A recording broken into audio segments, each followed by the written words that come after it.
اس نے ایک مرتبہ اس کی بڑی جیٹھانی کھانا بنا رہی تھی رات کا سب کے لیے اور باہر پانی آ گیا تھا۔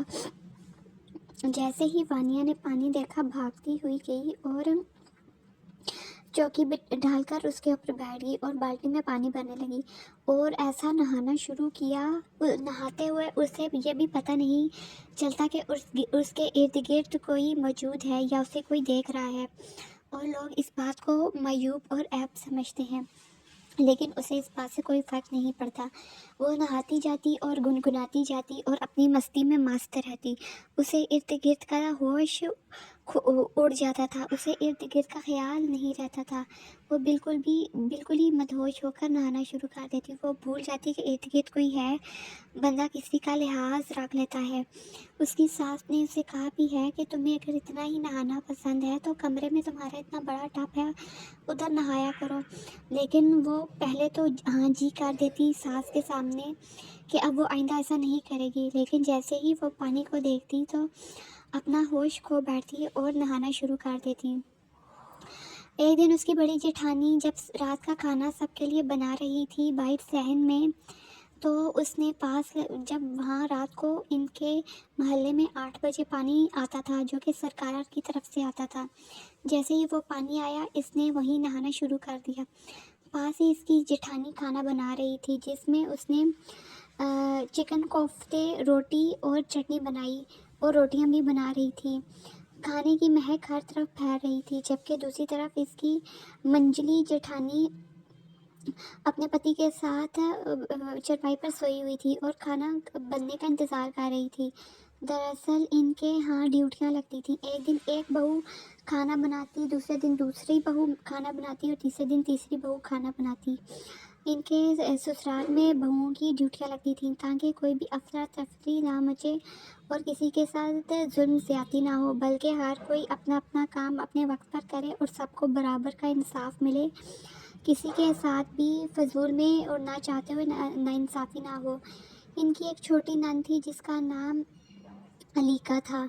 علیقہ کالج کی اسٹوڈنٹ تھی، وہ ہر وقت پڑھائی کرتی رہتی تھی، جبکہ اس کی وانیا کے سسر کی ایک بہن بھی تھی جو کہ ودوا ہو چکی تھی اور اپنے بھائی کے گھر آ کر رہ رہی تھی۔ وہ تھوڑی سی غصیلی تھی، وہ وانیا کو سمجھاتی تھی۔ وہ عورت تھوڑی سی اصول پسند تھی اور سخت تھی، وہ وانیا کو سمجھاتی بھی تھی کہ یہ غلط ہے، ایسے مت کیا کرو، ہمیں شرمندہ ہونا پڑتا ہے لوگوں کے سامنے، تم جہاں بھی دیکھتی ہو پانی وہاں نہانا شروع کر دیتی ہو۔ وانیا جی ساسو ماں، جی چھوٹی ساسو ماں کہہ کر بات کو ٹال دیتی، لیکن سب سمجھتے تھے کہ یہ اس کی مجبوری ہے، وہ جان بوجھ کر نہیں کرتی، اس کو پتہ نہیں کوئی بیماری ہے، وہ جہاں بھی پانی دیکھتی ہے نہانا شروع کر دیتی ہے، اسے کوئی فوبیا ہے یا پتہ نہیں کیا ہے۔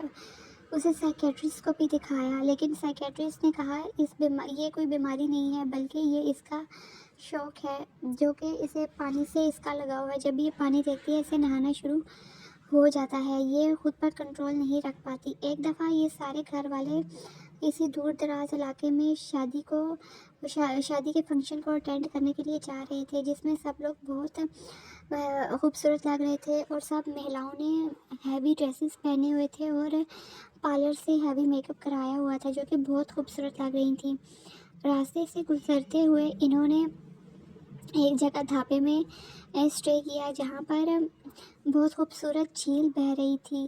وانیا نے جیسے ہی پانی کو دیکھا تو پانی میں چھلانگ لگا دی، جھیل میں چھلانگ لگا دی اور اسی بڑے ڈریس کے ساتھ، بڑے لہنگے کے ساتھ اس نے نہانا شروع کر دیا۔ اب اس کا سارا میک اپ پانی میں بہہ گیا اور اس کا سارا ڈریس بھی گیلا ہو گیا۔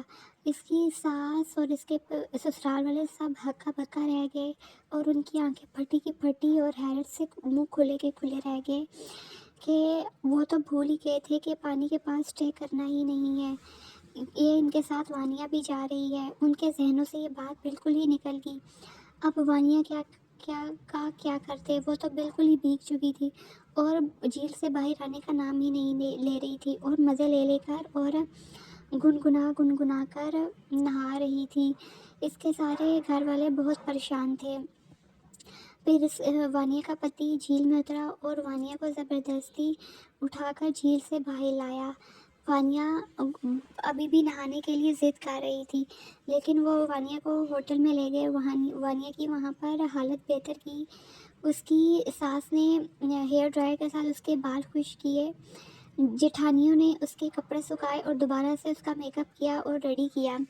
اب وہ لوگ شادی پہ چلے گئے۔ پھر ایک دن اس کی ساس جب وانیہ گھر میں نہا رہی تھی اور نہا کر واپس آئی تو اس کی ساس نے اسے اپنے پاس صوفے میں بٹھایا اور بڑے پیار سے اس کے سر پر اور اس کے بالوں پر ہاتھ پھیرتے ہوئے کہا، وانیہ بیٹی، جب سے تم اس گھر پر آئی ہو تم نے دیکھا تمہارے اوپر کبھی کوئی ظلم نہیں ہوا۔ تمہارے اوپر تو کیا، اس گھر میں کسی بھی فرد پر کوئی ظلم زیادتی نہیں ہوئی۔ سب پیار محبت اتفاق سے رہتے ہیں، جبکہ باقی لوگوں کے گھروں کا تم اصول اور ماحول چیک کر لو۔ وہاں پر نندے ساس سسر آپس میں لڑ کر بہوؤں کا کیا حال کرتے ہیں، جبکہ یہاں پر بہوئیں تو بیٹیوں کی طرح رہتی ہیں۔ تم سے ہماری ایک درخواست ہے، تم اپنی اس عادت کو چھوڑ دو۔ تمہاری اس عادت کی وجہ سے ہمیں لوگوں میں کافی ہزیمت اٹھانی پڑتی ہے۔ لوگ ہمارا مذاق اڑاتے ہیں اور ہمیں شرمندہ کرتے ہیں۔ دیکھو، تم اتنی پیاری پڑھی لکھی سلجھی ہوئی لڑکی ہو، بس اپنی اس عادت پہ کنٹرول کر لو، تم دیکھنا بالکل ٹھیک ہو جاؤ گی۔ اس میں تھوڑی سی کوشش کرو، کنٹرول کرو۔ وانیہ نے اس مرتبہ اپنی ساس کی بات دل سے سنی تھی اور عہد کر لیا تھا کہ اب وہ اپنے سسرال والوں کو کبھی شکایت کا موقع نہیں دے گی اور ان اچھے لوگوں کا دل کبھی نہیں دکھائے گی۔ اس کے بعد اس نے اپنی نہانے والی عادت پہ کنٹرول کر لیا اور سب لوگ اس کی اس عادت سے بہت خوش ہوئے۔ امید ہے آپ کو میری اسٹوری پسند آئی ہوگی۔ شکریہ۔